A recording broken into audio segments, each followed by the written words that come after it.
Grandfather, Four Winds, and Rising Moon.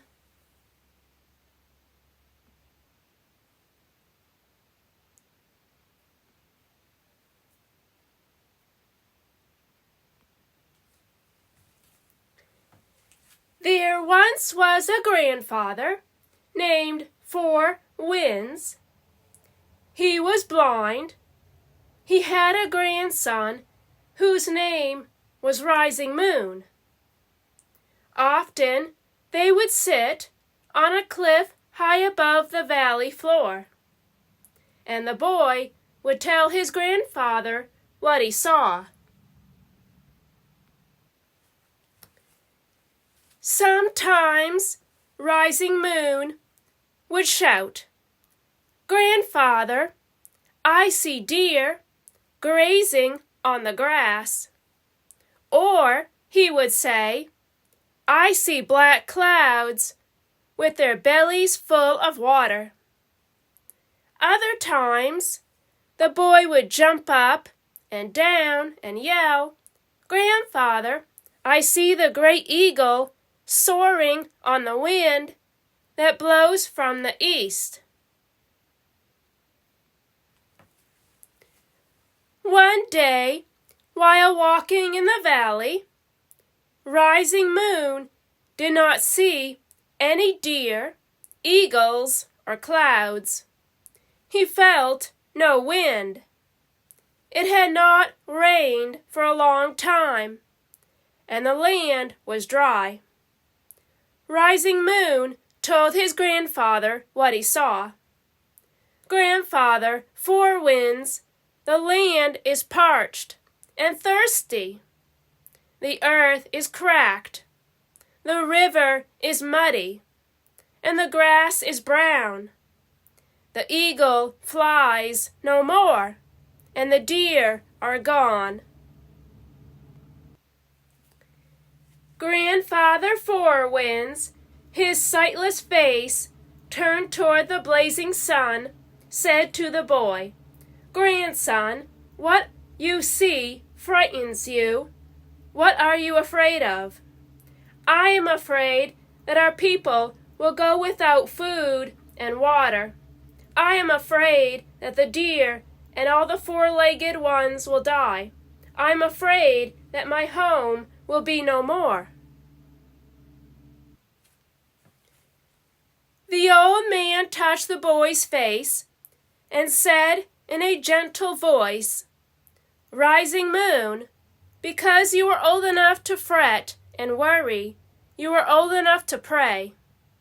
It is time to visit our sacred spot." Four Winds and Rising Moon had a special place where they sometimes sat underneath a great tree. The tree was very old and charred from fire. Her branches stretched to the ground and surrounded them like a teepee.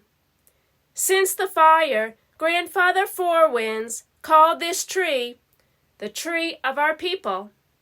While they sat under her branches, he told Rising Moon a story from long ago. "Once, Rising Moon, when I was a young boy, a great pine tree full of needles and cones stood next to a much smaller and younger apple tree." The story begins in winter, during the time of the great snows, when the nights are long and dark. One very cold night, Pine Tree said to Apple Tree, "You silly tree, you have lost all of your leaves. It's very cold now. The wind is blowing and the snow is falling. Without your leaves, what is going to keep your branches from feeling frozen and stiff? You should be like me. I never let go of my needles. They keep me warm in the season of ice." Apple Tree replied, "It is my nature to stand bare in the winter. Standing with my naked branches, I learn the gift of courage and strength. When the cold winds howl and my branches bend, I howl back with the sound of 100 bears. Pine Tree thought Apple Tree was a fool, but that did not sway Apple Tree. She stood tall next to Pine Tree because winter was her time of courage. Grandfather Four Winds stopped telling the story for a moment. He felt the wind as it began to blow ever so slightly. It was like a whisper that the boy beside him could not hear. "The story continues in spring, my frightened grandson," said the old man. This was the time of year when Apple Tree bloomed with leaf and flower. Her leaves were green and tender. Her sweetly scented flowers were white with pink edges. Pine Tree, who was feeling jealous, sneered at Apple Tree and asked, "What are those funny little white things hanging from your skinny branches, Apple Tree?" "They are my flowers, Pine Tree. Bees delight in them, and their fragrance fills the air with a sweet scent," answered the young tree patiently. "Hum!" snorted the old evergreen. "What good are they?" "What good are they?" Apple Tree chuckled. "Why, this is springtime, and my wonderful flowers attract many birds and insects. My branches are alive with bird song and buzzing bees praising this season of spring. I am grateful for the warm sun and the water of spring rain.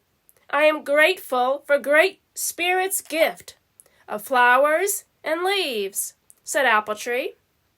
With that, Pine Tree stilled the movement of his branches and stopped talking. Apple Tree hummed softly to herself, a sweet song as sweet as the scent of apple blossoms. For being grateful was the lesson of spring. Grandfather Four Winds heard the rhythm of rising moon's breathing. It was slow and steady, like a drum beat, and Four Winds knew that the boy was calm and no longer worried about the drought. The old man continued his story.